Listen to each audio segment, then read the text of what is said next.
저희는 창조절 오늘 10번째 주일 말씀을 예수의 하나님의 나라라고 하는 제목으로 말씀을 좀 나누고자 합니다. 저희가 11월 마지막까지는 이 예수님에 대한 메시지를 쭉 가져갈까 합니다. 사실은 이번 주일부터 여러분에게 이제 흰남 까닭 없는 신앙의 도전으로 한 달 동안 복음의 메시지를 여러분 주변에 사는 누군가와 나누기를 바라는 마음의 메시지를 나누려고 했는데 시기가 조금 적절치 않는 것 같아서 일단 그 복음의 메시지를 좀 설명하는 시간을 가지려고 합니다. 이 시기가 적절치 않다는 것은 최근에 이 광주권뿐만 아니라 전국에 워낙 이렇게 이단 종파가 여러 가지 전도 일들을 하다 보니까 주변에 이렇게 교회 이야기만 던져도 아주 그냥 이상하게 보는 이런 태도가 있는 것 같아서 저희는 좀 시기를 찬물이 좀 엎질러지고 나면 오늘 이만희 씨가 광주 오는 날입니다. 그래서 1시 반에 저기 오치동 사거리에서 그 반대 집회가 있다 그러더라고요. 그래서 혹시 열혈하신 분들은 참여하셔가지고 어떻게 생겼는지 보진 못할 거예요 아마. 뭐 그런 일들이 있다고 합니다. 맥락을 좀 같이 합니다. 오늘 왜 오늘 우리 사회가 이토록 이단이라는 문제에 현혹되는가라는 것도 오늘 설교 안에 좀 배경이 됩니다. 제가 여러분들과 오늘 이 말씀을 나누려고 하는 것에 대해. 그리고 또 하나는 우리가 성경의 메시지를 어떻게 읽어내는가에 대한 제 궁극적인 늘 질문입니다. 저는 이제 기억하는 교회라고 하는 이 교회 공동체가 한 가지 바라는 것이 있다면 본질에 대한 깊이입니다. 깊이. 본질이라고 하는 것은 어떤 다른 이데올로기적 현상을 말하는 것이 아니라 저희 교회가 말하는 본질이란 이 성경이라고 하는 텍스트입니다. 명확하게 기록되어져 있는 텍스트, 우리에게 전달되어져 있는 이 문자, 문맥, 그리고 그것이 기록하고 있는 역사적 상황과 정황들, 우리는 그것들을 본질이라고 봅니다. 그 본질이라고 하는 것에 대하여 깊이 내다보고자 하는 열망, 그것이 저희 교회가 가지고 있는 어떤 신앙의 가장 중요한 한 자락이죠. 그 본질의 깊이의 한 자락을 잡고 저희는 이 세상으로 나아가 그 본질을 어떻게 실천할 것인가에 대한 이 컨텍스트에 대한 접근, 그것이 우리가 이 실천이라고 하는 넓이, 이 두 가지가 저희 교회가 가지고 있는 중요한 비전입니다. 본질의 깊이와 실천의 넓이. 이 두 가지를 이야기함에 있어서 오늘은 매우 본질적인 이야기, 그 깊숙한 이야기를 여러분과 나누려고 합니다. 제가 좀 긴장되는 이유는 그 본질에 대한 깊이를 저 역시도 습득하는 것이 쉽지 않았지만 그것을 잘 전할 수 있을까라는 두려움 하나, 그리고 여러분들이 얼마나 즐거워할까, 우리 흔히 우리 종교적 용어로 은혜 받았다 할까예요. 그게 참 어려운 일입니다. 2017년 5월이었습니다. 도널드 트럼프 미국 대통령이 미국 대통령 역사상 최초로 예루살렘 땅을 밟습니다. 그는 뭐 최초의 일들이 많죠. 북한 땅을 밟았던 최초의 대통령이기도 하고, 2017년 5월에 예루살렘 통곡의 벽 앞에 서서 마치 유대인처럼 머리에 이렇게 검은 유대 모자를 쓰고 통곡의 벽을 붙잡고 기도하는 사진을 전 세계에 유포합니다.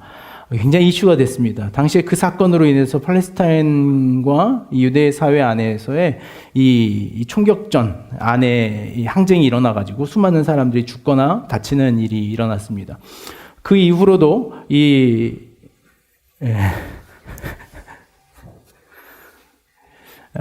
도널드 트럼프 미국 대통령은 유대 사회가 가지고 있는 막대한 권력, 정치 권력과 자본 권력을 등에 업기 위해서 유대 사회에 굉장히 온건한 정책을 펼쳐갑니다. 그러면서 2018년 5월에 비로소 미국 주 이스라엘 대사관을 예루살렘으로 옮깁니다. 그래서 그 사건을 통해서 이스라엘 예루살렘의 이 수도라고 하는 공식적인 메시지를 미국 사회가 전 세계에 통보하죠. 이 일로 인하여 당시에 이 팔레스타인 가자 지구뿐만 아니라 이 예루살렘 근동에서도 폭동이 일어나서 그날 이 죽은 인원만 해서 수백 명의 사람들이 그날 전쟁 시위로 그 자리에서 죽게 됩니다. 이같이 나라가 혼란한 가운데 최근에 이 트럼프 대통령의 사위죠, 이 쿠슈너라고 하는 그 사위가 이 대이스라엘 정책의 정책 자문을 맡습니다. 이방카와 같이. 그래서 예루살렘을 왕복 드나들면서 어떤 이슈를 던져내냐면 예루살렘의 이스라엘 성전을 다시 재건하는 운동을 일으킵니다. 여러분에게 관심이 없죠. 우리는 이만희가 관심이 있는데 이 서구사회는 전혀 이만희에 관심이 없습니다.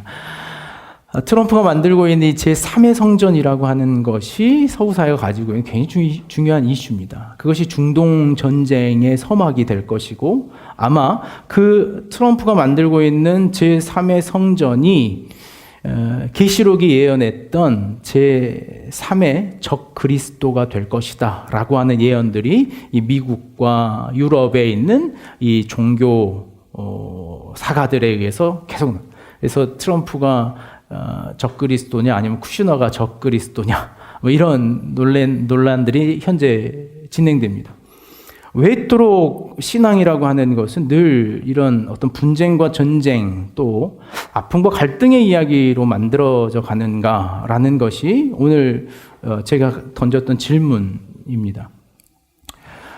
트럼프가 제3의 성전을 예루살렘에 다시 짓는다는 계획, 그리고 그것이 이스라엘이 되고 이스라엘의 건설이 뭔가 세계 평화와 인류의 어떤 지대한 역사적 기점을 만들어낼 것이다 라고 하는 관점은 그들이 가지고 있었던 이 성경적 관점 안에 있어요. 어떤 관점이냐면 하나님의 나라라는 관점입니다.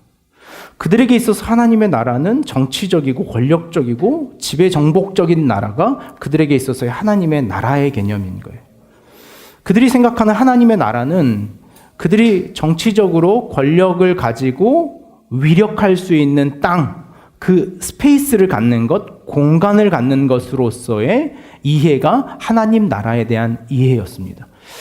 지난주 수요일 날 저희는 이런 이야기를 나눴습니다. 하나님의 나라는 오는 나라인가 가는 나라인가? 하나님 나라는 어떤 나라입니까? 오는 나라입니까? 가는 나라입니까? 하나님의 나라를 도래하는 나라로 보는 것은 관계적 관점으로 보는 것이라면 하나님의 나라를 공간적으로 가는 나라라고 보는 것은 이 공간적인 관점에서의 하나님의 나라더라는 것. 이 하나님의 나라를 어떻게 바라보는가에 따라서 한국 교회뿐만 아니라 세계 종교는 이 하나님의 나라를 어떻게 서술하느냐에 따라서 그들의 신앙과 가치관이 달라졌습니다. 중세 이전에 십자군 전쟁의 가장 큰 봉기의 목적은 그들이 가졌던 하나님의 나라의 도래였어요. 하나님의 나라를 위해서 우리는 봉기해야 한다. 하나님의 나라를 위해서 싸워야 된다. 오늘 우리 사회, 한국 사회가 가지고 있는 진보와 보수의 갈등 안에 있는 이 기독교의 역할 역시 마찬가지죠. 하나님의 나라를 위하여 우리는 깃발을 들어야 한다.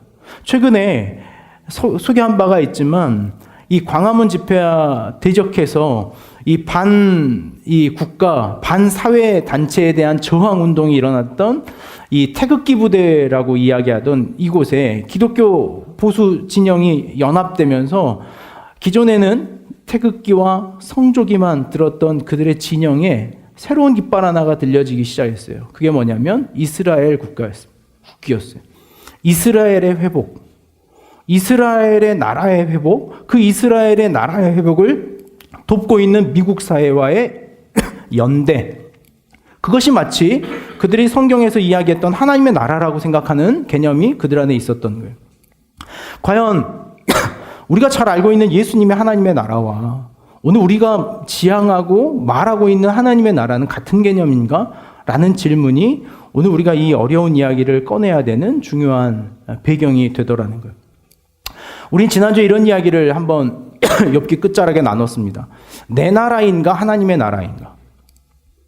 오늘 우리가 우리 삶의 창조적 주권을 갖기 원한다면 그것은 내 나라인 거죠.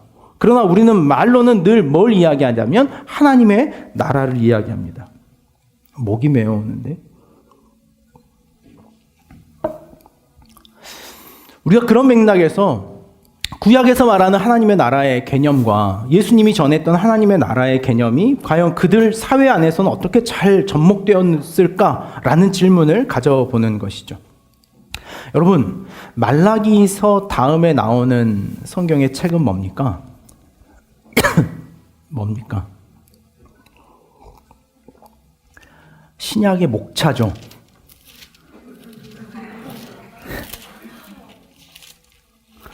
네.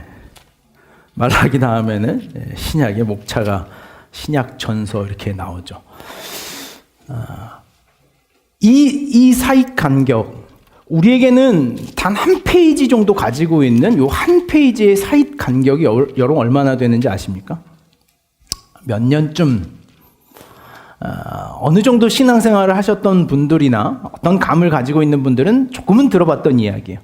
이 말라기와 마태복음을 연결하는 신구약의 사이 간격은 크게 보면 500년, 짧게 보면 400년이라고 하는 역사적 간격을 갖습니다. 이유는 무엇이냐면 구약 성경의 마지막 책이 역대기이거나 이 말라기라고 하는 주장이 있는데, 이 말라기가 쓰여진 기점이 주전 420년에서 430년에 이 말라기라고 하는 책이 쓰여집니다. 그리고 나서 우리가 보는 이 신약 성경은 예수님 당시부터 기록된 것이 아니라 예수님이 죽으시고 주후 적어도 50년대 이후에 기록된 것이 이 신약 성경이더라는 거예요. 그렇다면 주전 430년부터 주 50년까지 넓게 보면 한 500년 정도의 이스라엘의 역사의 기록물이 존재하지 않는 것, 그것이 이 한 페이지가 가지고 있는 넓은 분량이더라는 거예요. 과연 이스라엘에게 있어서 예수님이 그 땅에 다시 오셔서 하나님의 나라, 회개의 선언을 하실 때 그들의 마음 가운데 예수님이 선포하셨던 회개와 하나님의 나라는 어떤 관점에서 읽혀졌을 것인가 라는 것을 살펴보는 것이 오늘 우리가 좀 본질의 깊이를 다뤄보려고 하는 이유입니다. 이스라엘이라고 하는 나라적 개념은 언제 처음 형성됐을까요? 이스라엘이 나라라고 하는 개념을 가졌던 배경. 여러분의 역사나 성경의 이해를 조금 빌려보자면 언제입니까? 이스라엘이 나라를 가졌던, 네. 입을 멀게 굶주려. 얼마 전에 저희가 봤던 여호수아 시대죠. 여호수아 시대의 최초의 이스라엘이라고 하는 도시국가가 형성됩니다. 12지파에 의한 도시국가. 그 도시국가가 형성되고 이스라엘은 여호수아 시기를 빠져나와 어디로 연결됩니까? 그 다음의 시대가 사사시대로 연결되죠. 이 사사시대를 빠져나오면서 12사사가 12지파에 이어 등장한 12이라고 하는 사사는 다양한 사사의 형태를 갖습니다. 우리가 잘 알고 있는 삼손이라고 하는 사사는 매우 유능한 사사였죠. 그 안에는요, 여러 형편없는 그냥 자기 집 잘 가꿨더라 라고 하는 이 12명의 사사들도 존재합니다. 그 사사의 시기가 끝나고 성경은 그 사사의 시대를 어떻게 규정하냐면 그들에게 왕이 없으므로 각기 자기의 소견에 옳은 대로 행하였더라 라고 하는 것이 사사 시대에 대한 성서적 이해였습니다. 왕이 없다라고 하는 주장은 어떤 주장입니까? 그것은 그들 안에 하나님이라고 하는 주권의 신앙이 사라져버린 지점을 이야기하는 거예요. 그 하나님에 대한 주권의 신앙이 사라진 지점에 가장 먼저 몰락하기 시작했던 그룹이 어디냐면 엘리가 이끄는 제사장 그룹이었어요. 엘리 제사장은 하나님의 부르심 앞에 전혀 반응하지 못하고 그의 두 아들 홈니와 비느하스는 어떤 일을 자행합니까?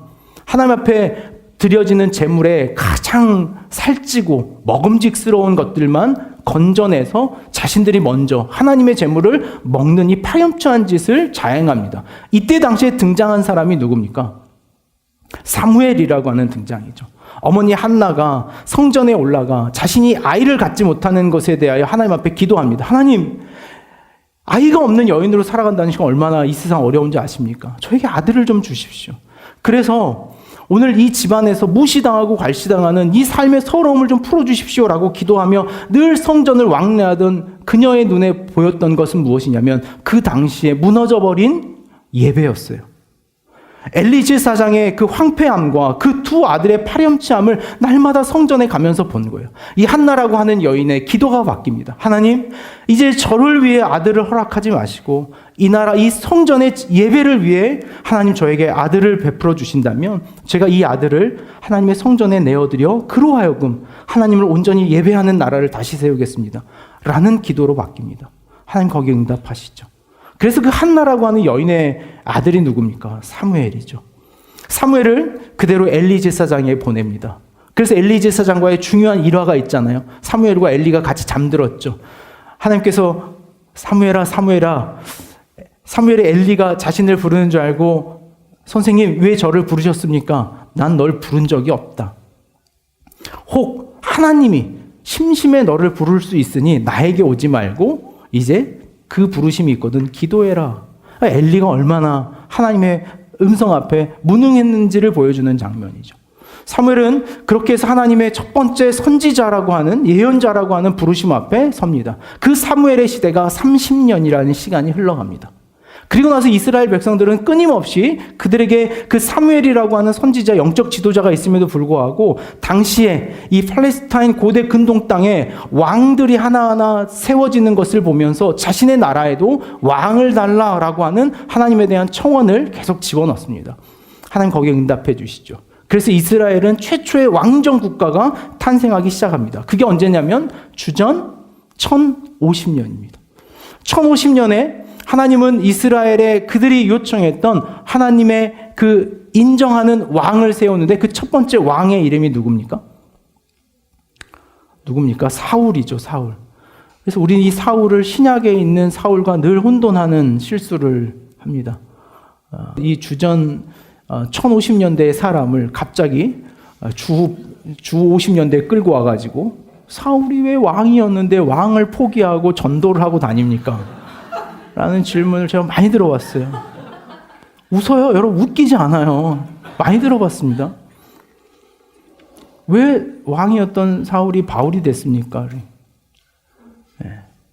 우린 뭐 수천 년을 그냥 거슬러 버리는 역사적 해안이 있기 때문에 최초의 왕 사울을 세웁니다. 사울의 하나님 앞에 온전치 않음이 누구로 연결됩니까? 다윗이라고 하는 왕으로 연결되죠. 다윗과 사울은 부자관계가 아니었습니다. 다윗은 하나님의 새로운 부르심 앞에 섰던 유다 지파의 다윗이었죠. 다윗 이후에 다윗의 아들이었던 누가 왕위를 이어받습니까? 솔로몬이 왕위를 이어받습니다. 그 시기가 120년입니다. 120년. 다윗의, 솔로몬의, 사울의 통일 왕국 시대가 120년. 사무엘이 통치했던 30년, 그리고 다윗, 솔로몬이 통치했던 120년의 역사를 쭉 연결하면 150년 정도의 이스라엘의 역사, 나라가 만들어지는 지점이 이뤄지죠.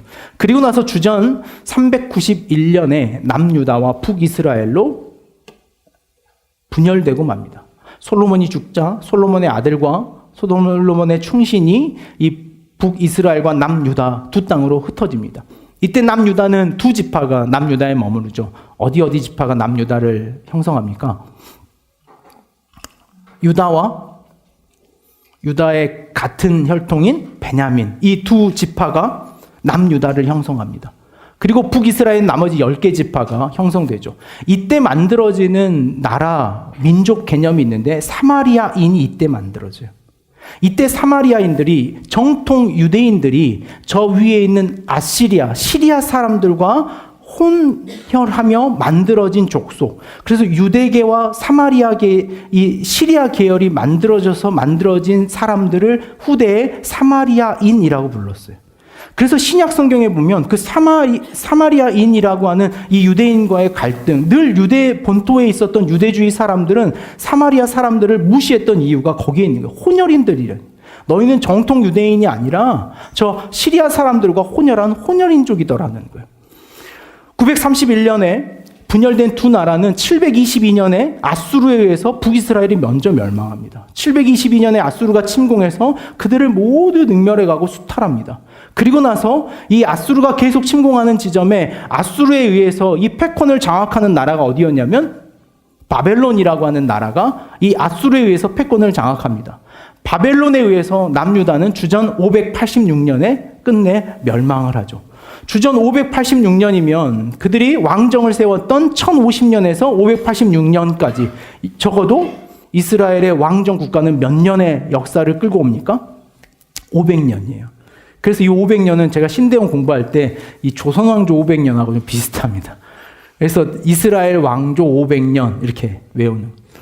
이 왕정 500년을 쭉 끌고 나온 지점에 마지막 이스라엘과 남유다에 영향을 끼쳤던 나라가 어디냐면 바벨론이라고 하는 나라였습니다.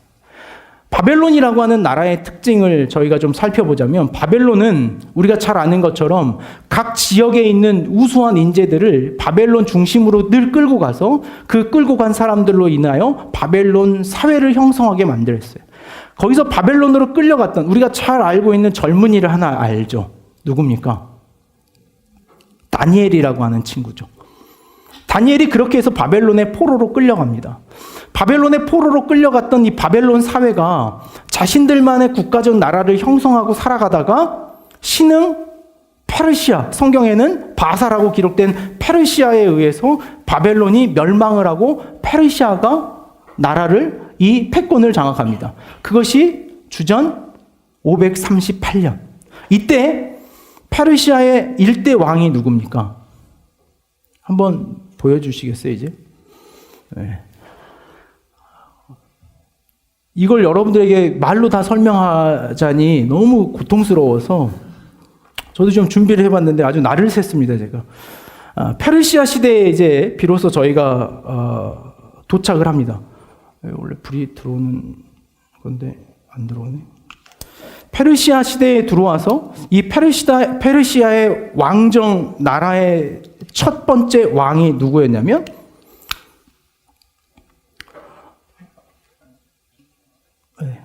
네. 한번 눌러주실래요? 네.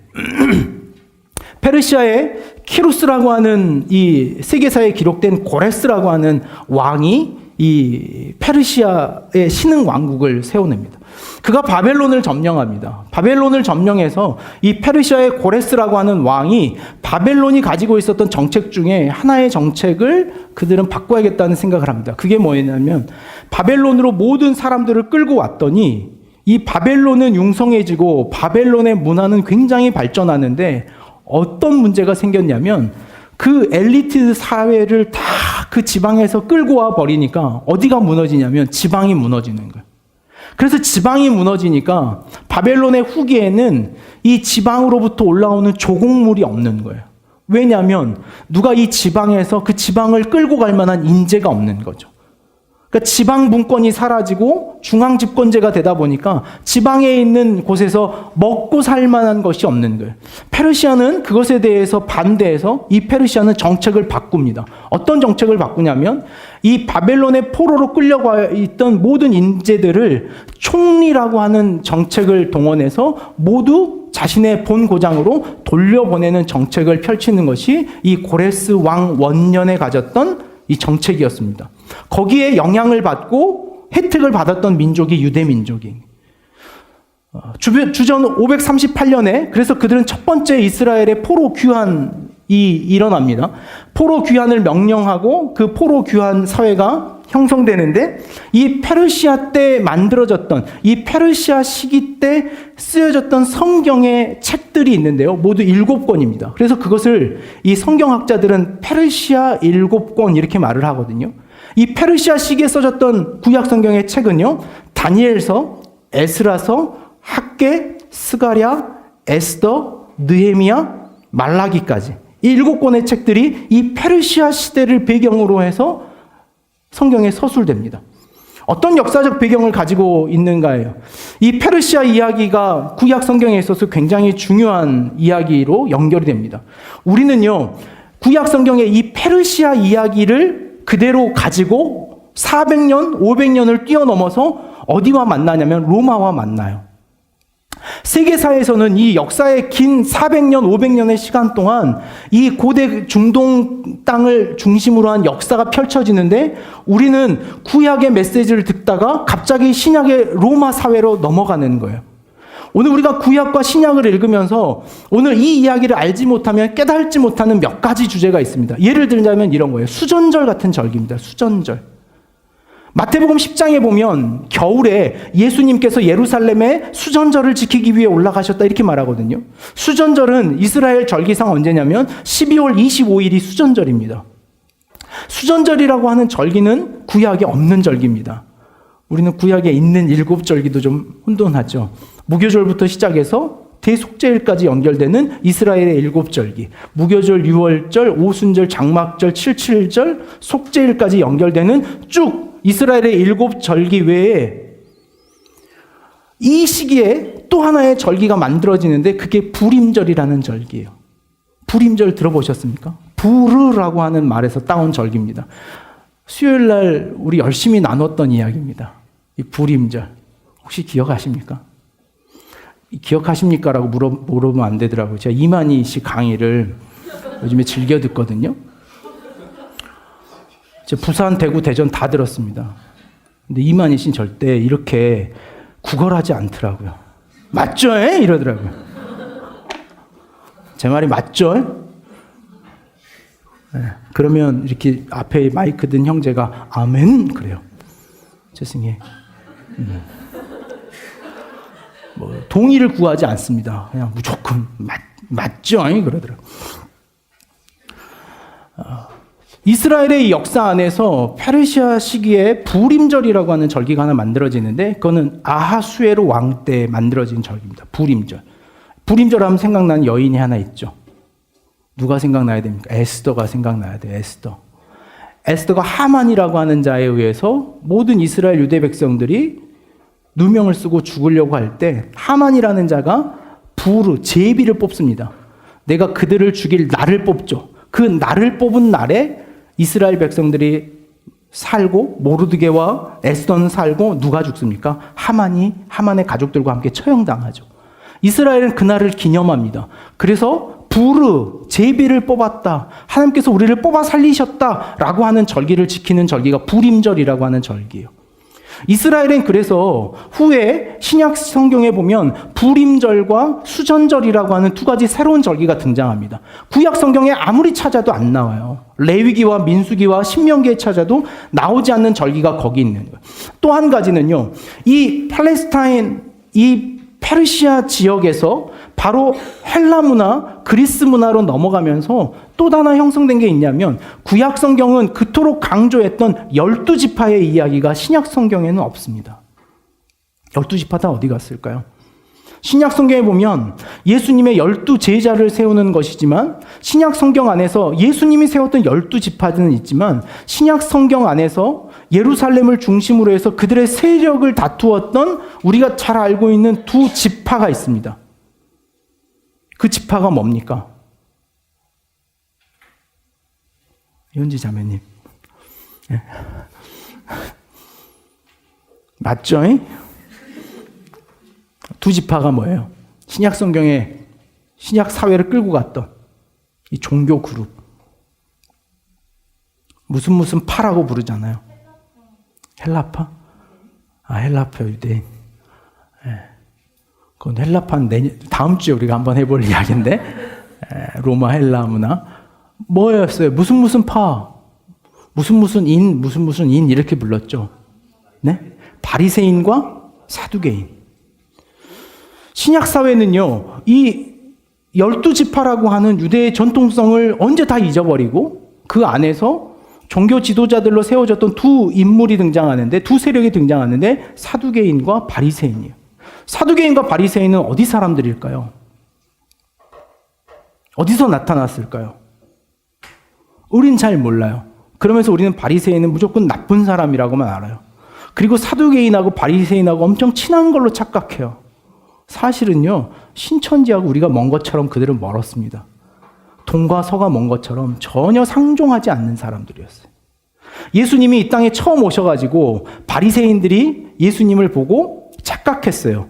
사두개파를 꾸중하는 걸로 여겼거든요. 왜냐하면 예수님께서 성전을 엎으셨거든요. 성전은 누구 거였냐면 사두개인 거였어요. 바리새인들은 성전에 들어가지 않았습니다. 바리새인들은 회당 중심의 신앙을 했어요. 근데 예수님이 사두개인을 엎으자 바리새인들이 우리 편인가 보다 저거. 그럼 우리 회당에 들어와라 그래야지. 그래서 예수님이 초기에는 회당에 가서 가르치셔요. 회당에 가서 가르치는데 바리새인과 뭐와 부딪힙니까? 가르치는 건 괜찮은데 언제까지 가르쳐요? 안식일 날 쉬어야 되는데 안 쉬어요. 그래서 물어보죠. 야, 우리는 원래 안식일 날 쉬는 거야. 너 지금 잘 몰라서 그런 것 같은데 원래 우리 파는 안식일 날 쉬는 파야. 근데 예수님이 그러죠. 아버지가 일하시니 나도 일한다. 그러니까 바리새인들이 이거 우리 편 아니었네? 그래서 사두개인과 바리새인이 예수님을 등지는 배경이 됩니다. 성경은 사두개인과 바리새인의 이야기 굉장히 중요한 이야기로 등장을 해요. 근데 우리는 사두개인과 바리새인이 어디서 나타나는지 몰라요. 어느 지파 사람들인지, 유대 사람인지, 이스라엘 사람들인지, 베냐민 지파인지, 어디 지파인지. 제2성전 시대라고 하는 이 긴 역사의 시간 속에 그 모든 배경들이 등장합니다. 바리새인과 사두개인, 그들이 왜 형성되었고 수전절의 절기, 12지파가 왜 소멸되었고 새로운 정치 개념이 왜 이스라엘에 등장하게 되었는지, 그런 관점에서 그들은 예수님이 전하는 하나님의 나라를 어떻게 받아들였을까라는 거예요. 하나님의 나라를 그들은 뭐라고 생각했을까? 하나님의 나라가 그들에게서 이루어진다고 하는 개념이 어떤 개념이었을까? 그것을 오늘 우리에게 적용하자면 하나님의 나라가 우리에게 내 안에 이루어지게 하십시오라고 하는 예수의 복음을 우리는 어떻게 이 시대에 읽고 있는가? 그것이 오늘 주 재림과 추수의 확신이라고 하는 또 다른 이단 종교에서 하고 있는 그 종말론적 하나님의 나라의 개념이 되어버렸다는 거예요. 모두가 하나님의 나라에 대한 잘못된 이해예요. 하나님의 나라에 대한 잘못된 이해. 우리가 신앙하며 서로 갈등하는 것도 우리가 다 꿈꾸는 하나님의 나라가 내가 생각하는 유토피아가 다 있기 때문에 그래요. 여러분, 유토피아라고 하는 언어의 개념은요, 유라고 하는 이 접두어는요, not이라는 개념이에요. 토피아라고 하는 것은요, 장소와 지명을 뜻하는 단어입니다. 유토피아는요, 공간이 없다, 그건 없다라는 말이에요.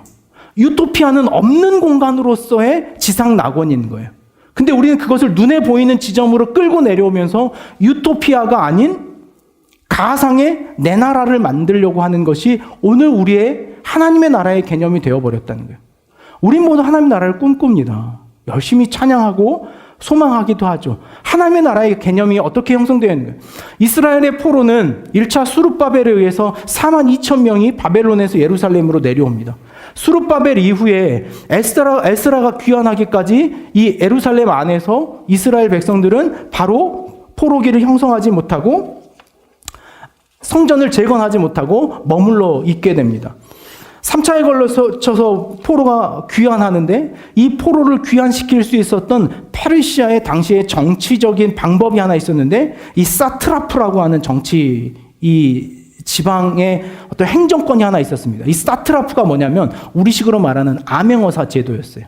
그래서 이 페르시아는요, 이 사트라프를 여러 양성해가지고 각 지방별로 이 사트라프를 파송해서 그들이 왕에게 반영하고 있는지 그렇지 않은지 어떻게 권력을 끌고 가고 있는지를 점검하는데 이들을 사용했습니다.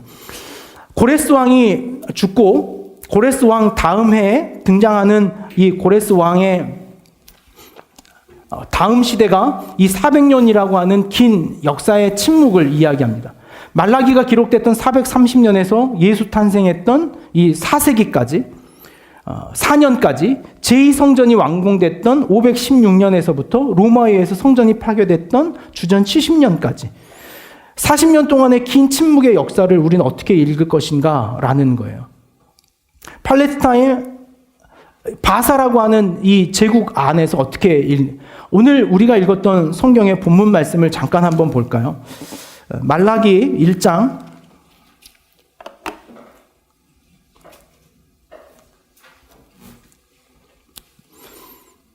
2절입니다. 말라기 1장 2절 보면 이스라엘 백성들이 우리가 좀 전에 봤던 에스라에 의해서 성전이 회복되고 포로가 귀환된 이후에 기록된 책이 말라기예요. 포로기에서 끌려가서 풀려난 이후의 사람들의 책입니다. 그때 하나님께서 그들에게 나타나서 이렇게 말씀하시는 거예요. 여호와께서 이르시되 내가 너희를 사랑하였노라 하나. 하나님께서 이스라엘 백성들에게 내가 너희를 얼마나 사랑하는 줄 알지라고 말하는 거예요. 근데 이스라엘 백성들의 지금 심기가 편하겠습니까? 불편하겠습니까? 불편한 거예요. 왜 불편합니까? 포로로 끌려갔다가 이제 풀려나서 예루살렘에 도착했는데 예루살렘은 엉망인 거예요. 먹고 살만한 게 없는 거예요. 하나님이 거기에다 대고 재승아 사랑한다 그러는 거예요. 아무것도 없는데 내 인생 개털됐는데 거기 등장해서 하나님이 사랑한다 그러는 우리 엄청 짜증나는 지점 아니겠어요? 아닌가요? 그 지점에 짜증나요. 사실 그 지점에 막 내 인생은 완전히 나락인데 가진 것 없고 시험 실패하고 내 옆에 있는 애들만 다 잘 되는 것 같은데 갑자기 나한테 와가지고 그래도 난 널 사랑한다. 사랑이 뭔데요? 사랑이 뭔데요? 여기 그대로 등장해요. 뭐라고 말합니까? 너희는 이르기를 주께서 어떻게 우리를 사랑하셨습니까? 뭘 사랑했다는 겁니까? 우리를 어떻게 사랑했습니까? 이게 말라기가 가지고 있는 주제예요. 어떻게 우리를 사랑하셨습니까? 당신의 사랑을 무엇으로 증명하겠습니까? 라는 거예요. 그것이 400년의 역사를 시작하는 질문이에요. 어떻게 우리를 사랑하십니까? 라는 질문이에요. 그 어떻게 우리를 사랑하십니까? 라고 하는 질문이 어디에서 이루어집니까? 요한복음 3장 16절에 이루어지는 거예요. 우리가 잘 아는 말씀이죠. 암송하고 있는 말씀인데 요한복음 3장 16절에는 뭐라고 말씀하십니까? 하나님이 세상을 이처럼 사랑하사. 하나님이 세상을 이처럼 사랑하사요. 근데 오늘 저희가 주목하려고 하는 요한복음 3장 16절에 세상을 이라고 하는 단어예요. 하나님이 세상을 이처럼 사랑하사의 세상이라고 하는 그들의 그 세상에 대한 이해가 어떤 것이었을까요? 하나님이 세상을 이처럼 사랑한다는 것에 대한 세상에 대한 사랑이 오늘 우리에게도 있습니까? 지금 이 지점을 하나님이 사랑하신다는 개념. 그것이 어떻게 하나님이 사랑하셨습니까에 대한 질문과 이처럼 세상을 사랑했다라고 한 하나님의 답이 있는 이 400년의 중간 시기 안에 펼쳐지는 하나님의 이야기더라는 거예요. 고레스는 포르기안 원년입니다. 그의 아들이 캄비세스였습니다. 캄비세스는요, 자녀를 낳지 못하고 죽습니다. 그리고 나서 이 고레스 왕의 신하가 7명이 있었는데 그 신하의 7명 중에 다리오라고 하는 신하가 있었는데 그 6명의 신하가 다리오에게 네가 왕하는 게 좋겠다라고 제안을 해요. 다리오가 한번 거절합니다. 나는 왕권이 없어. 나는 왕과 혈연도 없어. 다시 한번 제안합니다. 그래도 우리들 중에 왕을 하는 게 맞을 것 같은데 네가 왕을 하면 좋겠다. 해서 다리오가 왕이 됩니다. 다리오는요, 자신이 그렇게 세운 왕권의 그 정통성을 지키기 위해서 고레스의 이종 딸과 나중에 결혼을 합니다. 뭐 그런 일들이 다반사였죠. 다리오 시대에 등장하는 신흥, 저 서구의 세력이 등장하는데 그게 바로 그리스라고 하는 문화였어요. 그리스라고 하는 문화가 다리오 왕 때에 등장합니다. 이 다리오 왕 때에 그리스라고 하는 신흥 도시국가가 형성되는데 그 신흥 도시국가가 이 페르시아를, 바사를 계속 위협합니다. 이 페르시아와 바사의 위협 안에서 우리가 잘 알고 있는 두 번의 전쟁이 있습니다. 다리오는 300척의 배를 끌고 그리스로 출발합니다. 근데 보기 좋게 역사의 기록에 의하면 300척을 모두 잃었다 그래요. 얼마나 초라한 전쟁이었습니까? 그리고 나서 그러면 우리가 원래 해상에는 약하다. 저 그리스 아테네 사람들이 원래 해상 능력이 있고 우리는 원래 육로를 쓰는 사람이다. 그래서 소아시아 지역을 횡단해서 그리스로 침공해 갑니다. 그 전쟁의 유명한 이름이 뭡니까? 그게 마라톤 전쟁이죠. 역사가 기록한 마라톤 전쟁. 그 마라톤 전쟁을 끌고 나가는데 그 마라톤 전쟁에서도 다리오가 보기 좋게 패전하죠. 그래서 역사의 이제 뒷자락인데요. 이 지금 페르시아 지역이 현재는 이란입니다. 이란이 페르시아 지역을 그대로 물려봤거든요. 그래서 여러분 올림픽에요. 이란은 마라톤 선수를 내지 않습니다. 그래서 이란은 아직도 마라톤이라는 경기를 하지 않아요. 자국에서. 그 자신들이 패배했던 아주 수치스러운 전쟁이기 때문에 마라톤이라는 것을 여전히 하지 않습니다. 그 올림픽 보시면서 이란 선수를 찾아보세요. 마라톤에. 다리오 왕의 아들이 아하수에로입니다. 이 아하수에로 왕은 우리가 잘 아는 왕이에요. 아주 유명합니다. 여러 번 제가 소개했던 왕이에요. 나는 관대하다 왕이에요. 나는 관대하다. 영화 어디에 나옵니까? 영화 300에 나오는 이 아하수에로 왕이 아버지 다리오가 그렇게 싸우려고 했던 그리스에게 다시 한번 전쟁을 합니다. 아버지가 300척을 가지고 우리가 못했다면 우리는 1000개의 배를 만들어라. 그래서 1000개의 배를 만들어가지고 그리스로 치러 갑니다. 아테네를 중심으로 했던 그리스 국가도 아테네에서부터 힘이 어디로 넘어가냐면 아테네에서 스파르타라고 하는 나라, 도시국가로 힘이 넘어가는 지점에 이 스파르타에 있는 몇 명의 용사가 이 천척을 무찔러 버립니까? 300명의 용사가. 그게 이제 영하 300이죠. 아하수에로 왕이 이 전쟁에 지고 나서 집에 와서 뭐만 합니까? 매일. 집에 와서 뭐만 매일 했어요? 잔치만 매일 해요. 그 잔치를 이 전쟁 이후로 역사는 기록하는데 이 전쟁 이후의 잔치의 첫 장면이 에스더서 1장이에요. 이 싸움을 지고 나서 이 패전의 슬픔을 가지고 그대로 와서 자신의 궁궐에서 잔치를 베풉니다. 그래서 자신의 그 아내가 있었죠. 아내가 굉장한 미인이었습니다. 그래서 아하수에로 왕이 자신의 아내를 미를 자랑하기 위해서 저 화장하고 나오라 그래 라고 하는데 아내가 어떻게 합니까? 신여성이에요. 페미니즘을 공부했는지 모르겠어요. 야, 지금 나 화장 다 지우고 잔다 그래. 나 팩 붙였다 그래. 그런 거죠. 안 나옵니다. 그러니까 아하수에로 옆에 있던 간신들이 전쟁도 지더니 집에서도 형편없네 그러기 시작하는 거예요. 그러니 전쟁에 지지 막 이러는 거예요. 아하수에 열을 받아요, 안 받아요? 받죠. 왕위를 폐위합니다. 그리고 나서 여성 편력을 펼치기 시작하죠. 전국에 모든 여성을 데리고 와라. 그래서 선만 1년 6개월을 받다 그래요. 그리고 나서 간택된 여자가 누굽니까? 그리고 에스더예요. 대단한 이야기죠. 그게 성경에 있는 그대로의 이야기예요. 살라미전에서 그리스가 승리하면서 역사의 이야기는 이제 슬슬 어디로 넘어가냐면 페르시아에서 그리스로 넘어가는 역사를 보게 됩니다. 그것이 초기 그리스 시대라고 하는 지점이에요. 이 초기 그리스 시대에 굉장히 무섭게 생긴 아저씨가 근데 굉장히 귀엽게 생기셨죠? 그쵸? 왠지 귀엽게 생겼는데 겨우서 맞은 것처럼 이렇게 한쪽 가리면 귀엽고 이렇게 하면 이렇게 귀엽고 고증을 한 겁니다. 역사가 고증한 건데 누구냐면 이 마게도니아 지역의 필리포스 2세라고 하는 이가 그리스를 통일하는 왕국을 세웁니다. 마게도니아는요, 우리가 잘 알고 있는 땅입니다. 아시아에 있어서 가장 서쪽에 있는 땅, 그리스와 변방이 되는 바울의 2차 전도 여행 얼마 전에 우리가 공부했죠. 마게도니아에 있는 가장 유명한 도시, 마게도니아의 첫 성 빌립보라 그랬죠. 빌립보라고 하는 성이 이 필리포스라고 하는 왕의 이름을 따서 지은 도시가 빌립보라는, 라틴어식으로는 빌립보입니다. 이게 헬라식으로는 이 필리포스라는, 이 필리포스에 의해서 그리스 시대가 시작되는데 필리포스의 이 군사 정책이었습니다. 그러니까 군대를 이렇게 몰고 다녔대요. 고슴도치라고 불렀다며 당시에. 누구도 침투할 수가 없어요. 그래서 뒤에서는 큰 창으로 내렸다가 사람들이 없으면은 앞에서 각계 전투를 하고 대군이 몰려오면 내려가지고 누구도 이길 수 없는 엄청난 힘을 가졌던 이 필리포스 2세의 아들이 누구냐면 알렉산드로스라고 하는 아들입니다.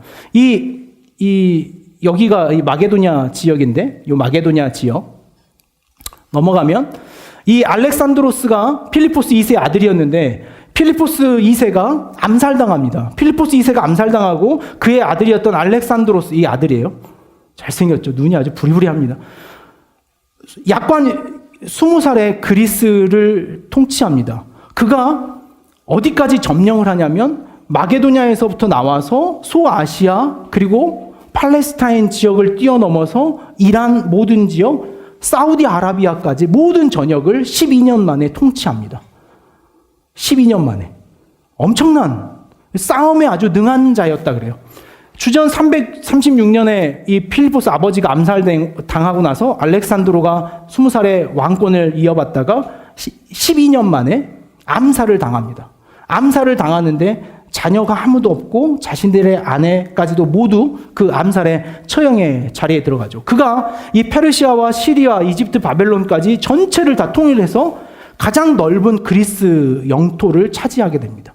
이 그리스 영토를 차지하면서 어디를 그가 가장 사랑했냐면 이집트에 있는 알렉산드리아를, 이게 지금 이제 지도인데, 이집트에 있는 알렉산드리아를 그가 점령합니다. 그리스에 있는, 이집트에 있는 알렉산드리아를 중심으로 해서 그곳에 무엇을 세우냐면요, 도서관을 세웁니다. 유명한 알렉산드리아 도서관을 세우는데, 거기에서 그가 뭘 꿈꾸냐면 비로소 헬레니즘 사회라고 하는 것을 만들어내요. 그 헬레니즘이 뭐냐면 헬라식 극장, 공중 목욕탕, 체육관 같은 것들을 만듭니다. 당시에 만들어지는 언어가 있었는데요, 코이네 헬라어라고 하는 거였는데, 이 코이네라고 하는 단어는 무슨 단어냐면 공용어라는 말이었어요. 공용어. 그래서 그리스 사회 안에서는요, 이 세계 공용어로서의 헬라어를 만들어냅니다. 그것 때문에 후에 이스라엘은 종교적으로는 히브리어를 쓰고 문화적으로는 아람어를 쓰고 행정적으로는 헬라어를 쓰는 나라를 형성하게 되죠.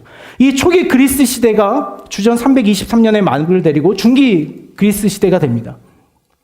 이 그리스 시대에 이 알렉산드로가 왕권을 가지고 있다가 알렉산드로가 죽자 그의 밑에 있었던 부하들이 반기를 하기 시작합니다. 그 부하 중에 가장 힘이 있었던 사람이 누구냐면 프톨레마이오스라고 하는 사람이었어요. 이 프톨레마이오스의 신하가 셀레우코스였습니다. 이 프톨레마이오스 왕조가 323년부터 주전 198년까지 점령을 합니다. 근데 그들은 어떤 식으로 대립을 했냐면 나라가 이렇게 나누어져 있었습니다. 프톨레마이오스는 이집트를 중심으로 하는 헬라 문화를 만들어냈고, 셀레우코스는 이 시리아를 중심으로 해서 넓은, 여기 보면 여기 보이십니까? 곳곳마다 뭐가 있냐면 알렉산드리아라고 하는 지명이 있는 거예요. 알렉산드리아 대왕이 점령할 때마다 그 점령된 땅에 자신의 이름을 붙였어요. 여기는 알렉산드리아다, 여기는 알렉산드리아다. 그리고 또 하나 했던 게 뭐냐면 알렉산드리아라는 이름을 붙이고 나서 그 지역에 있는 모든 책들을 모집했어요. 알렉산더 왕은 엄청난 독서광이었답니다. 그래서 나라를 그렇게 넓힐 수 있지 않았을까라고 하는. 근데 그 모든 장서들, 그 책을 다 가지고 나서 어디에다가 도서관을 지었냐면요, 요 알렉산드리아라고 하는 수도에 거대한 도서관을 짓습니다. 알렉산드리아 왕이 당시에 모았던 책이 20만 권이었대요. 20만 권. 그러니까 당시에 전 세계에 흩어져 있었던 모든 도서의 10분의 1을 알렉산드리아 왕이 다 모았대요. 굉장한 이 업적이죠. 이 후대에 이게 어디 사라졌는가, 뭐 소실됐다, 불태워졌다, 시리아 사람들에 의해서 다 땔감으로 태워졌다. 역사적으로는요, 이때 당시에 이 파피루스라고 하는 두루마리가 대부분의 책이었대요. 근데 하도 알렉산드리아 왕이 이 파피루스로 된 이 서적들을 다 훔쳐가자 그들이 파피루스를 구하기가 힘들었대요. 전 세계적으로 그리스가 지배하는 나라는 파피루스를 모두 이 그리스에 바쳐야만 했대요. 그래서 그들이 기록할 때 뭘 쓰기 시작했냐면 가죽으로 만든 양피책을 만들기 시작했대요. 그래서 오늘 지금 우리가 쓰는 책이 두루마리 책이 아닌 이런 한 층 한 층의 책이 만들어진 역사적 배경이다라고 말하더라고요. 오늘 그것이 역사적인 배경을 됩니다. 125년 동안 그는 이스라엘을, 이 알렉산드리아를 중심으로 해서 이스라엘 유대 사회를 점령합니다. 이때 아주 역사적으로 재밌는 일들이 많이 일어나요. 우리가 잘 알아야 될 일들이 일어나는데, 이때 이 알렉산드리아에 누가 있었냐면 남유다가 멸망할 때 흩어진 디아스포라 유대인들이 있었습니다. 우리가 예전에 히스기야랑 할 때 많이 했던 이야기인데, 예레미야서랑 할 때 있었던 이야기인데, 이 흩어진 남유다의 마지막 사람들이 바벨론에 저항하면서 580년대에 어디로? 이 알렉산드리아 지역으로 피신와 있던 사람 유대인들이 있었어요. 이 유대 사회가 이미 만들어져 있고 알렉산더 왕이 글을 모으기 시작하는 중에 뭘 모았냐면 히브리어 성경을 유대 사회에서 뺏어왔습니다. 히브리어 성경을 뺏어와서 이 자신들의 도서관에 비치를 하게 된 거예요. 자신들의 비치를 하고 나서 이 프톨레마이오스라고 하는 이가 그의 우대 알렉산더 왕은 독서광이었는데 이 프톨레마이오스는 도서광이었답니다. 도서광. 우리도 도서광 많죠. 책을 사는 데만 열정을 이렇게 사서 이렇게 꽂아놓는 거에 굉장히 매력을 느꼈대요. 근데 그걸로만 끝나는 게 아니라 그 모든 글들을 헬라어로 번역하는 것을 굉장히 즐겼답니다. 헬라어로 번역하면서 그들 안에서 뭘 번역하고 싶은 욕망이 생겼냐면 구약 성경, 히브리어로 된 구약 성경을 헬라어로 이렇게 번역해야겠다라고 하는 최초의 성경 번역이 요 알렉산드리아 지역에서 일어나요. 굉장히 역사적인 사건이죠. 그때 번역된 헬라어 성경이 뭐냐면 우리가 잘 알고 있는 70인역이라고 하는 성경이에요. 70인역이라고 하는 성경이 당시에 프톨레마이오스가 예루살렘에 있는 대제사장이었던 엘르아살이라고 하는 대제사장을 초대합니다. 그래서 이 히브리어를 헬라어로 좀 번역해 주라라고 하는데 당시에 이 히브리어를 헬라어로 번역할 수 있는 사람들이 있었어요. 제원들이. 누가 있었을까요? 이미 바벨론의 침공으로부터 피해 있었던 흩어진 디아스포라 헬라 유대인들이 있었던 거예요. 그 헬라 유대인들이 이 번역에 동참합니다. 역사적으로는 12지파에서 8명의 사람들을 대표로 뽑았다 그래요. 그럼 모두 몇 명입니까? 72명이죠. 72명이 72일 동안 번역을 했답니다. 역사적으로 여러 번 이야기했던 거죠. 그들에게 각자 하나씩 집을 다 줬답니다. 72명에게. 그래서 집을 딱 주고 성경 사본을 다 나눠준 다음에 이제 72일 동안 번역을 하시오. 그래서 그들이 글자 하나 틀리면 다시 목욕하고 처음부터 다시 쓰고 글자 하나 틀리면 목욕하고 예배드리고 다시 쓰고 하고 72일 만에 72명이 딱 서가지고 창세기 1장 1절 하고 읽는데 1.1획도 토시도 다르지 않게 창세기부터 역사서를 쭉 읽어 내려갔다는 전설이. 그건 뭐 전설이라 그런지는 잘 모르겠습니다. 12지파가 만들어져서 이 대지상의 엘르아잘에 의해서 이 최초의 70년이면 문제는 이 프톨레마이오스가 아니라 셀레우코스라고 하는 이 시리아를 중심으로 했던 헬라 문화였습니다. 셀레우코스라고 하는 이 왕조가 32년 동안 이스라엘을 지배하는데요. 그가 굉장히 이 문제가 됩니다. 셀레우코스가 이 파네이온 전투를 통해서 안티오코스 이 3세가 똑같은 이름인데 이집트를 점령합니다. 그래서 헬라를 다시 한번 통일하는데 굉장히 이제 이 사이코적인 사람이었던 거예요. 이때 다시 서쪽에서 새로운 세력이 등장하는데 거기가 누구였냐면 로마라고 하는 신흥 강국 사회가 이 그리스와 연결돼서 만들어집니다. 페르시아는 그리스와 연결돼서 만들어지고 그리스는 로마와 연결돼서 만들어집니다. 안티오코스 3세가 이집트를 점령하는 것에 신흥 로마 제국이 견제합니다. 로마가 안티오코스 3세한테 가가지고 야 한판 붙어. 왜 네가 다 해먹으려고 그래. 로마가 승리해요. 로마가 승리하면서 당시의 전쟁의 원칙이었던 전쟁의 모든 배당금을 안티오코스 3세에게 로마가 분담시킵니다. 안티오코스 3세가 그러니까 이 로마가 부여된 전쟁 분담금을 다 로마에 바쳐야 되는데 방법이 없잖아요. 그러니까 어떤 방법을 하냐면 예루살렘 성전과 각 지역에 있는 성전을 다 털어가지고 로마에 바치기 시작해요. 그러므로 로마는 이스라엘을 직접 점령하기 앞서 먼저 예루살렘에 있는 성전과 기물이 로마로 팔려갑니다. 이 사건 때문에.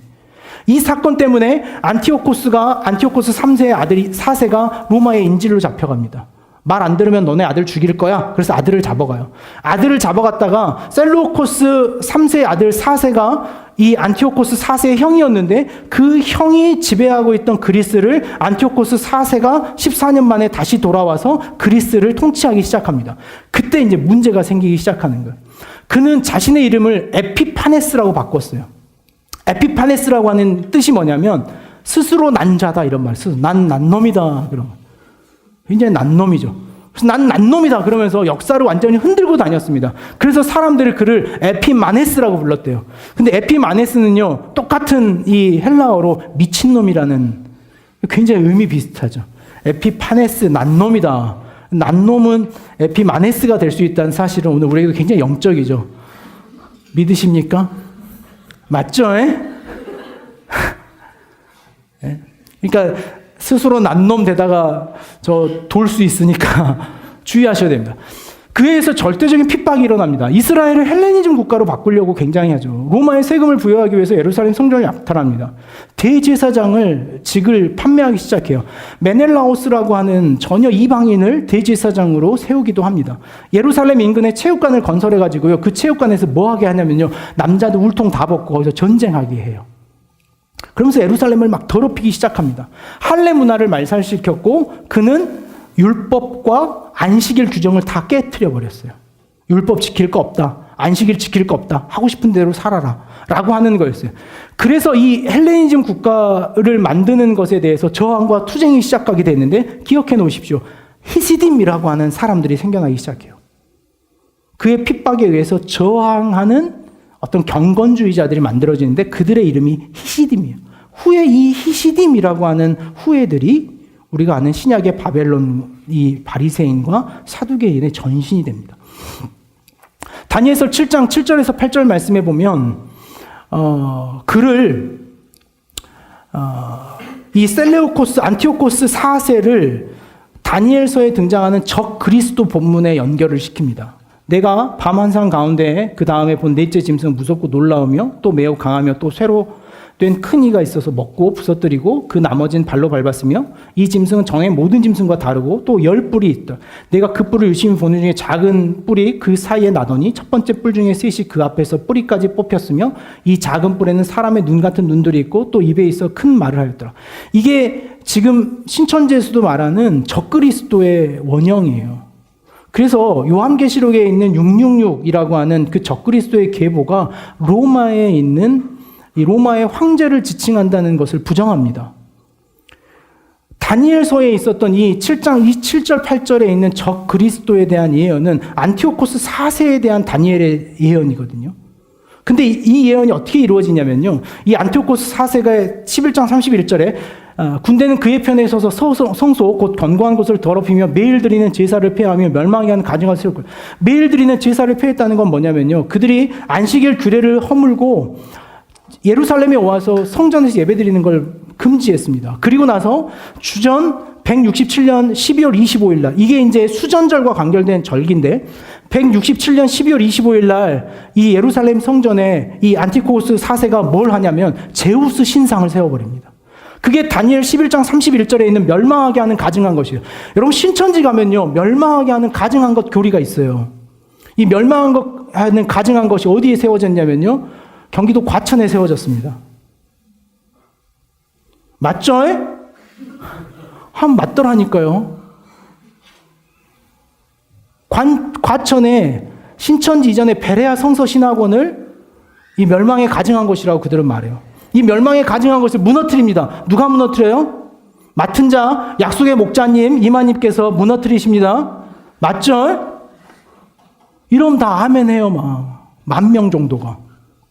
우리도 시켜야 되려나 봐요. 맞죠, 이거를? 이 멸망에 가증한 것이라고 하는 건 셀루코스 4세에 대한 이 예표인 거죠. 예루살렘 성전에 그가 뭘 하냐면요. 167년에 돼지 피를 잡아가지고 예루살렘 성전에 다 뿌려버립니다. 완전 피비린내가 나게. 돼지는 율법에 부정한 동물이죠. 그 부정한 동물을 갖다가 성전에다가 예배를 드리죠. 이때가 이스라엘 백성들의 이제 어떤 최후 봉기가 일어나는 시기였어요. 이 시기에 이제 등장하는 유대의 독립 사건이 있습니다. 혹시 들어보셨습니까, 여러분? 유대가 중간 사이에 독립했던 시대가 있었다는 걸. 굉장히 중요해요. 마카베오라고 하는 마카베오 봉기가 일어나는데요. 이스라엘의 이 사마리아 쪽에, 사마리아 위쪽에, 갈릴리 쪽에 모데인이라고 하는, 모데인, 여기까지가 지명입니다. 모데인이라고 하는 것에 마카베오라고 하는 늙은 제사장이 한 명 있었어요. 성경에는 마따디아라고 그러면. 마따디아는 후에, 이 마따디아의 후손이 누구로 연결됩니까? 제비를 뽑아서 예수님의 12제자를 하나 세울 때 이 마따디아를 세워요. 그 마따디아 제사장의 가문에 있었던 할아버지 마카베오가 이 예루살렘 전체를 다 회당을 다 다니면서 예루살렘 유대의 성전을 다 회파시키는 거예요. 그때 이 모데인의 마카베오라고 하는 할아버지가 그 하수인들을 모두 죽여버립니다. 그리고 그 예배에 동참했던 유대인들까지도 모두 죽여버려요. 그리고 나서 그 경건주의자, 소개했던 하시딤이라는 사람들과 함께 연결돼서 거룩한 공동체를 형성하면서 이스라엘 변방에서 유대 독립운동을 펼치기 시작해요. 이 마따디아가 금방 죽습니다. 그의 아들이었던 유다가 있는데요. 이 유다가 싸움을 엄청 잘했습니다. 그래서 토르예요, 토르. 마카베우스라고 하는 아람어인데요. 이 마카베우스라고 하는 별칭을 받습니다. 그의 이름이 망치가 돼요, 망치. 그래서 이 사람한테 걸리면 무조건 죽었답니다. 그냥 퉁 치면 죽었대요. 죄승인가?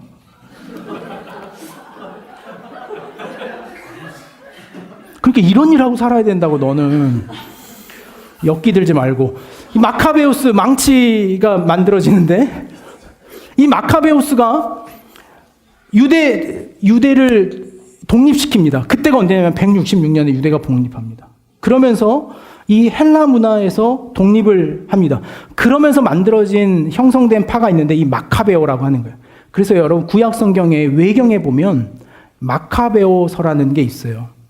이 중간기에 있는 외경이에요. 거기에 보면 토빗, 유딧기, 에스테르기라고 하는 이 중간기에 지금 정경으로 들어오지 않는 성경들이 있는데 이 마카베오 상하에 보면 이 당시에 그리스의 역사가 그대로 담겨져 있어요. 이 마카베오 안에서 이 164년에 12월 25일 날 드디어 이 마카베오 파가 예루살렘 성전을 돌아와서 하누카 수전절이라고 하는 예루살렘 성전을 회복합니다. 그러면서 예루살렘 성전을 완전히 깨끗하게 다 씻고 나서 예루살렘 곳곳에 횃불을 피워요. 그 횃불을 피워서 그 밝은 불이 우리를 빛 가운데로 인도할 것이다 라고 하는 절기가 수전절이에요. 그래서 요한복음에는요, 이 수전절 본문이 굉장히 많이 등장합니다. 그래서 오늘 우리가 읽었던 요한복음에도 보면 예수님을 뭐라고 표현하냐면 빛 가운데 오시는 이라고 표현해요. 그 회복하시는 이, 그 하나님의 이름을 이야기합니다. 하스몬 왕조가 만들어지는데 여기서부터 이제 문제가 생기기 시작해요. 마카베오 봉기가 그냥 제사장 그룹에서 일어났기 때문에 그걸 일으키고 없어져야 되는데요. 그의 아들들, 손자들이 하스몬이라고 하는 마따디아의 아버지의 이름이에요. 하스몬이라고 하는 자신들의 조상의 이름을 따들어서 왕조를 만들어 봅니다. 여기에 문제가 있는 거예요. 성경은, 구약 성경 어떻게 말합니까? 제사장의 가문과 왕의 가문을 분리시켜야만 했어요. 근데 그들은 이 제사장의 가문과 왕의 가문을 하나로 연결해서 자신들이 이스라엘을 통치하는 왕권을 갖는 게 이게 그들이 생각했던 하나님의 나라였어요. 하나님의 나라. 그 통치와 권력 중심의 나라. 이 하나님의 나라를 꿈꾸는데 요나단이라고 하는 손자가, 그 다음에 시몬이라고 하는 손자가 나옵니다. 나중에 이 시몬의 손녀 중에 미리암이라고 하는 여인이 태어나는데 그가 누구냐면 나중에 이제 다음 주에 이야기할 텐데 이 헤롯과 결혼하는 이 미리암이 돼요. 헤롯은 미리암을 죽입니다. 자신의 그 아들들까지 다 죽여버려요. 손자 요한 하르카누스 2세가 왕위를 계속해서 에돔 지역까지 점령을 합니다. 이때 에돔 지역까지 점령해가지고 에돔에서 올라온 사람이 누구냐면 헤롯 가문이에요. 이때 헤롯 가문이 유대로 들어오게 됩니다. 그래서 예루살렘 당시에 예수님이 태어나셨을 때의 유대 정치 권력은 누가 다스렸습니까? 헤롯이요. 그리고 예수님이 돌아가실 때는 누가 예루살렘을 통치합니까? 총독이. 왕이, 분봉왕이 있었던 정치 권력이 총독으로 바뀌는 일이 일어나는 거예요. 아들 알렉산드로스는 솔로몬의 왕국까지를 회복합니다. 이때 당시에 그들이 뭐가 일어나기 시작하냐면 다시 헬라화가 시작해요. 왕권 때문에, 제사장 때문에 싸우기 시작합니다. 그러면서 만들어진 게 뭐냐면 오늘 이제 우리가 이야기하고 끝낼 바리새파, 사두개인파, 에세네파, 제롯당이라고 하는 신약 성경의 사람들이 만들어져요. 하스몬이라고 했던 그 경건주의자들이, 바리새파는요, 회당 중심의 말씀 교육을 해야겠다라고 하는 그 경건성을 가지고 그들이 왕권과 제사장직을 분리하라고 하는 저항을 계속합니다. 그 가운데에 사두개인이라고 하는 사람은 제사장과 왕권을 연결해서 당시에 우리가 잘 알고 있었던 예루살렘 안이었던 사내들인 공의회, 그 사내들의 공의회의 대표권을 가지면서 사두개인들은 성전의 예배를 지키는 사람들이 돼요. 바리새파, 사두개파, 난 얘네들 다 싫다. 나는 그냥 홀로 경건하게 살겠다라고 나오는 사람이 에세네파예요. 이 에세네파에 의해서 구약의, 신약의 역사가 기록되죠. 아니, 남겨지죠. 이들이 어디에 머무릅니까? 사해를 중심으로 머물러요. 그래서 사회사본이라고 하는 성경의 책들이 이 에세네파 사람들에게서 만들어집니다. 나는 이것도 아니고 나는 그냥 무조건 싸워야겠다. 그래서 봉기를 다시 일으켜가지고 이 유대 독립을 지켜야겠다라고 하는 사람이 제롯 땅이에요. 제롯 땅. 예수님 당시에도 이 제롯 땅의 이야기가 등장합니다. 베드로가 제롯 땅이 아니었을까 이런 말을 해요. 근데 왜 이 제롯 땅 안에는 또 다른 분파가 있었는데 어떤 분파냐면 이름이 재밌습니다. 시칼이에요. 시칼. 그래서 그들은 역사적으로 왜 시칼이냐 물어봤더니 품에 시칼을 담고 다니는 시칼이었대요. 맞죠? 시칼이었답니다. 베드로가 시칼이 아니었을까요? 왜 그럴까? 그럼 베드로가 누구의 귀를 아주 교묘하게 딱 한 번에 잘라냅니까? 누구였죠? 이름이 뭐예요? 말고. 귀를 턱 잘라내죠. 그래서 베드로에는 항상 품에 칼이 있었다. 그래서 그는 왜 그랬냐? 얘는 시칼 족속이었기 때문에. 이런 일들이 있습니다. 역사적으로 이런 분파적 싸움이 신약 성경 안에서 역사적 배경을 가지고 있는 거예요. 그들에게 하나님 나라였어요. 그들에게 하나님 나라. 그 역사, 팔레스타인의 점령, 그리스의 헬라 문화, 그리고 마카베오 혁명으로 잠시 독립했던 그들 안에 다시 헬라 문화를 뛰어넘는 로마, 팍스 로마 사회가 만들어지죠. 그리고 나서 예수님이 등장해서 그들의 말했던 하나님의 나라였어요. 하나님의 나라. 어떤 개념의 하나님의 나라였을까요? 그들에게 있어서. 우리 다음 주까지 한번 이 이야기를 좀 헤롯의 이 헬라 시대, 이 로마 시대입니다. 로마 시대. 비로소 로마 시대가 열리는데 로마 시대의 유명한 인물은 폼페이우스라고 하는 장군이에요. 그가 로마를 점령하고 주전 64년에 이스라엘까지 통치하게 됩니다. 이 폼페이우스라고 하는 왕. 이 폼페이우스의 왕이 등장하며 당시에 있었던 이스라엘의 이 하나님의 나라의 개념은 반드시 제국적이었고 정복적이었고 지배적인 나라였어요.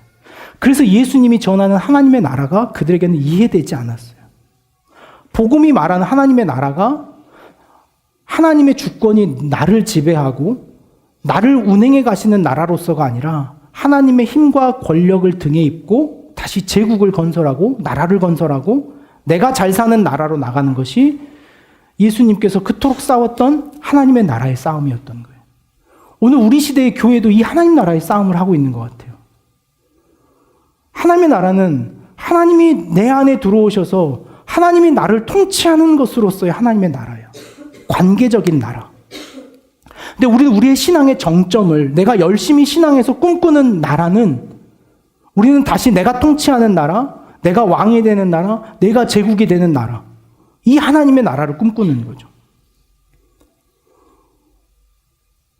오늘 예수님의 재림을 기다린다는 그들의 외침이 왜 이렇게 소리가 크고 강렬할까요? 그들은요, 14만 4천 명을 다 이루면 예수님이 재림했을 때 전 세계를 12지파로 분리한답니다. 그래서 그 12지파에 그 공로를 가지고 있는 14만 4천의 한 사람 한 사람 한 사람이 흩어져서 그 지역을 통치하는 지파장이 된대요. 언제요?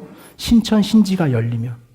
그래서 지금 다 뒤로 하고 부모 형제 공부하는 거 뒤로 하고 그 신천 신지가 열리면 그 땅에 가서 제국적 왕이 되겠다는 열망으로 시내 갈 때 여러분들 붙잡고 그 안면 몰수하고 붙잡고 말 걸어오는 거예요. 저녁 10시가 넘도록. 왜곡된 하나님의 나라의 신앙인 거예요. 오늘 우리도 마찬가지예요. 이 역사적 배경을 가지고 있기 때문에 그들에게 하나님 나라는 어려웠어요. 우리도 마찬가지예요. 지금이라고 하는 역사적 배경 때문에 하나님이 세상을 이처럼 사랑하사에 이 세상을 이해하지 못하는 우리의 관점이 있는 거예요. 저와 여러분의 신앙이 반드시 온전한 하나님의 나라, 하나님이 주권이 되셔서 하나님의 주권이 나를 다스리시는 나라로서의 하나님 나라, 예수님께서 열망하셨던 그 하나님의 나라를 꿈꾸며 소망하며 기대할 수 있는 저와 여러분이 될 수 있기를 원합니다.